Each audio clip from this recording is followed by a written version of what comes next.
Welcome into another Kong Show. Once again, we're at the Pink Cow with film critic Don Morton. How you doing, Don? I'm swell. Let's get right to the movies. What films will you be reviewing this week?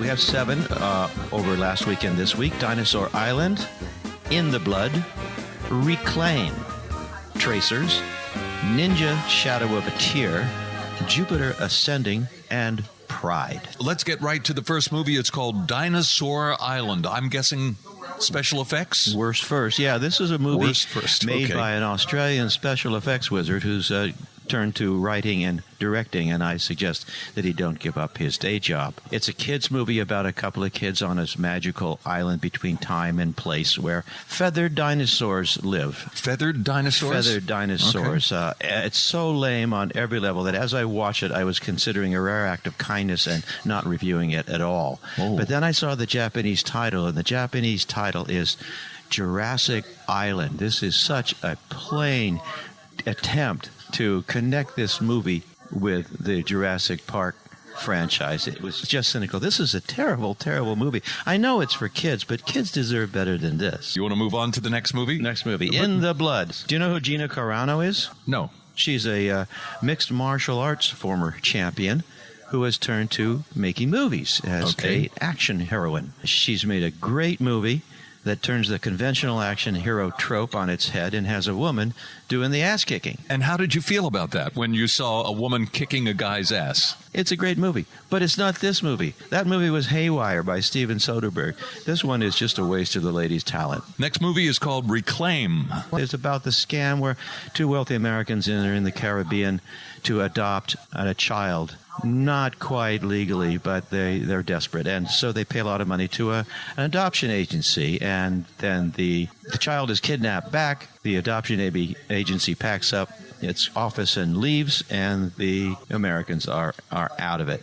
John Cusack plays the villain in yet another not-so-good sleazy villain role, and Ryan Philippe is the cheater father wannabe. This movie ends with some sanctimonious note about how many children are involved in trafficking every year, but do not mistake this for social activism. Let's move on. The next one is called Tracers. Tracing is another term for parkour, that sport involving running across rooftops and climbing up drain pipes and things like that. This movie tries to take advantage of the rising popularity of this sport, while at the same time trying to rescue the declining career of Twilight alumnus Taylor Lautner. It's about a bike messenger who takes up parkour initially to get close to a girl he sees doing it.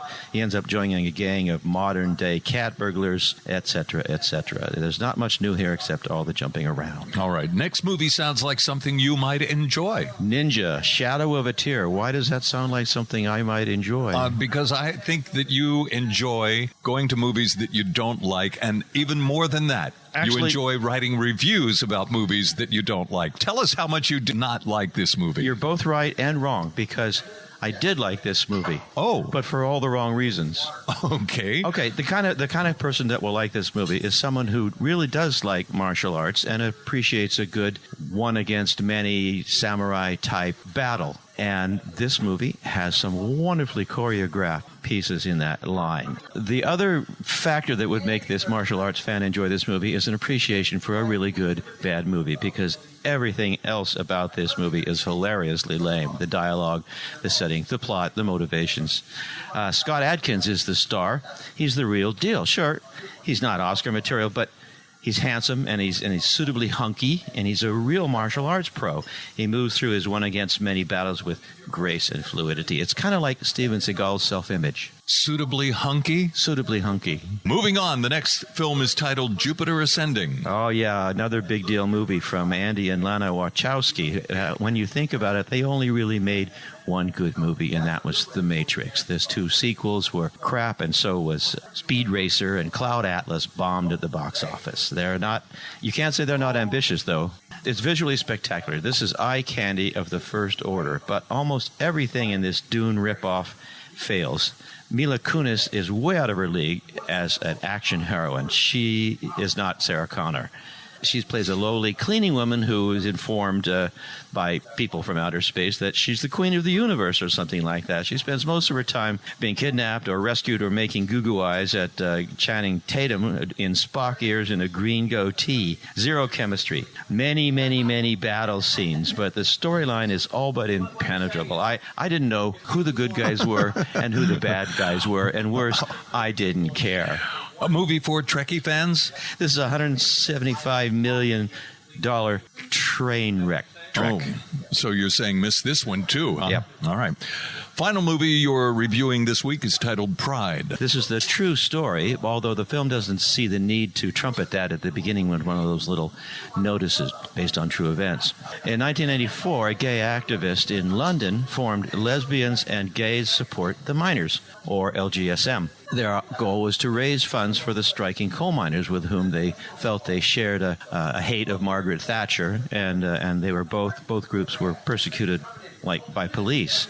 First, they tried to give the money to the National Mine Workers Union, but they were spurned, and so they eventually were accepted by a small Welsh local when maybe the wrong person or maybe the right person answered the phone.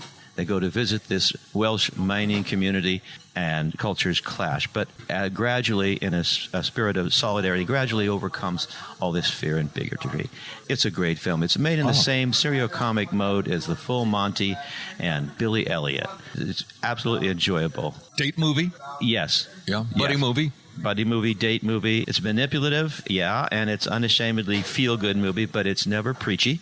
It's the kind of movie that has audiences applauding and misty-eyed when it's over. And all right. I did, and I was. Tissue movie? Yes. Bring them along. Yeah. Movie for the kids? Yep.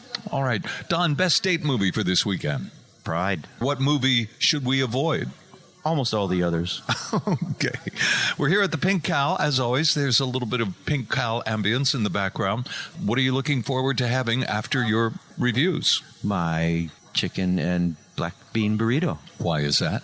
Because it's the best thing I eat all week. That's quite an endorsement. Don Morton, film critic from Metropolis Magazine, thank you very much. You're welcome. See you next week. Right.